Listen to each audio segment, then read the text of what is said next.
Exception overridden rules.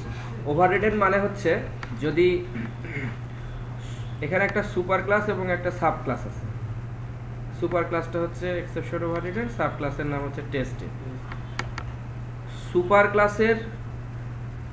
ক্লাসের কোনো method যদি এক্সেপশনকে থ্রোজ করে অথবা যদি কোনো এক্সেপশনকে থ্রোজ না করে, এই সংক্রান্ত কিছু রুলস আছে। রুলস নাম্বার 1, সুপার ক্লাসের মেথড কোনো এক্সেপশনকে ডিক্লেয়ার করলো না থ্রোজের মাধ্যমে, মেথডটার নাম হচ্ছে এমএসজি। নাম্বার 1 রুলসে বলা হচ্ছে যে সুপার ক্লাসের মেথড যদি এক্সেপশনকে থ্রোজ না করে তাহলে সাব ক্লাসে কিভাবে এটাকে ওভাররাইড করা যাবে, এটা সম্পর্কিত রুলস। তো বলা হচ্ছে যে যদি সুপার ক্লাসের মেথড কোনো এক্সেপশনকে থ্রোজ না করে তখন সাব ক্লাসের যে ওভাররাইডের মেথড, সেই মেথডটা কোনো এক্সেপশনকে নো এক্সেপশন থাকতে পারে। যেমন এটা হচ্ছে সাব ক্লাসের মেথডটা হচ্ছে কোনো এক্সেপশনকে থ্রো করবে না। যেমন এই যে সুপার ক্লাসের মেথডও কোনো এক্সেপশনকে থ্রো করলো না, সাব ক্লাসের ওভাররিডেন মেথডও কাউকে থ্রো করলো না। এটা হচ্ছে রুলস নাম্বার 1 এর এ। বি পার্টে বলা হচ্ছে, এতে বলা হচ্ছে যে সাব ক্লাসের মেথডও কোনো এক্সেপশনকে থ্রো নাও করতে পারে। বিতে বলা হচ্ছে যে সাব ক্লাসের মেথড চেকড এক্সেপশনকে থ্রো করতে পারে, লাইক আইও এক্সেপশন। অর্থাৎ সাব ক্লাসের মেথড সুপার ক্লাসের মেথড কোনো এক্সেপশনকে থ্রো করেনি, সেক্ষেত্রে সাব ক্লাসের যে ওভাররিডেন মেথডটা আছে সেটা একটা আনচেকড এক্সেপশনকে থ্রো করতে পারে। ঠিক আছে, আনচেকড এক্সেপশনকে থ্রো করতে পারে। যেমন অ্যারিথমেটিক এক্সেপশন হচ্ছে একটা আনচেকড এক্সেপশন। আনচেকড এক্সেপশন হচ্ছে তারাই যারা সরাসরি এক্সেপশনের ডিরেক্ট সাব ক্লাস তারাই হচ্ছে আনচেকড এক্সেপশন। তো অ্যারিথমেটিক এক্সেপশন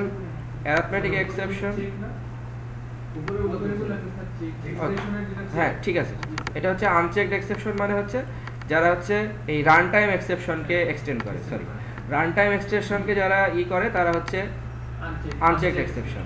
তো অ্যারিথমেটিক এক্সেপশন এক্সটেন্ড করছে রান টাইম এক্সেপশন, তার মানে এটা হচ্ছে একটা আনচেকড এক্সেপশন।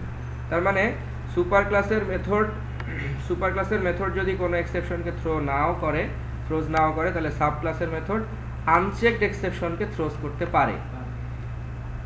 রুলস 1 এর বি। রুলস 1 এর সি হচ্ছে যে সাব ক্লাসের মেথড কোনো চেকড এক্সেপশনকে থ্রো করতে পারবে না। আনচেকডকে থ্রো করতে পারে কিন্তু কোনো চেকড এক্সেপশনকে থ্রো করতে পারে না, এটা ইনভ্যালিড, কারণ এটা হচ্ছে চেকড এক্সেপশন। আমরা দেখি আইও এক্সেপশন এক্সটেন্ড করতে হচ্ছে এক্সেপশনকে, সুতরাং এটা একটা চেকড এক্সেপশন। তো চেকড এক্সেপশনকে থ্রো করতে পারবে না। ওকে, রুলস নাম্বার 1 শেষ। এবার আমরা দেখব রুলস নাম্বার 2। যদি সুপার ক্লাসের মেথড কোনো এক্সেপশনকে থ্রোজ করে, ঠিক আছে, যে কোনো এক্সেপশনকে, এটা জেনারেলি হচ্ছে চেকড এক্সেপশনকে থ্রো করলো, চেকড এক্সেপশনকে যখন থ্রোজ করবে তখন নিয়ম হচ্ছে সাব ক্লাসের মেথডটা সেম এক্সেপশনকে থ্রোজ করতে পারবে। সাব ক্লাসের মেথডটা সেম এক্সেপশনকে থ্রো করতে পারবে,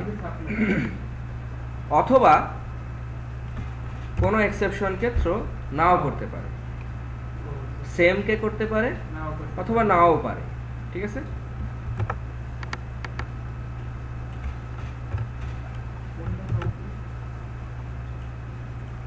এবার আমরা দেখব যে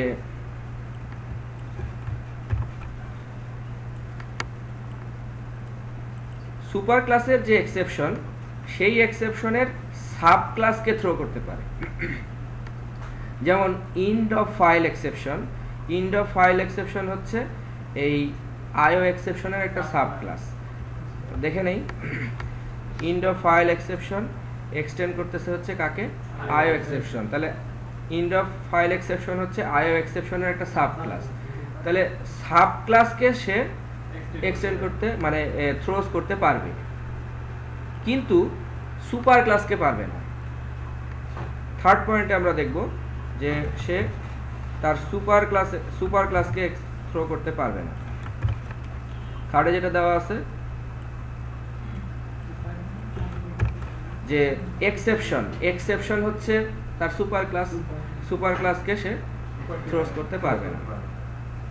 ঠিক আছে, তাহলে সামারি হলো এই যে সুপার ক্লাসের মেথড যদি কোনো এক্সেপশনকে থ্রোজ না করে তাহলে সাব ক্লাসের মেথড কি করতে পারে? সাব ক্লাসের মেথড করতে পারে হচ্ছে যে এক্সেপশনকে থ্রো করতেও পারে, নাও থ্রো করতে পারে।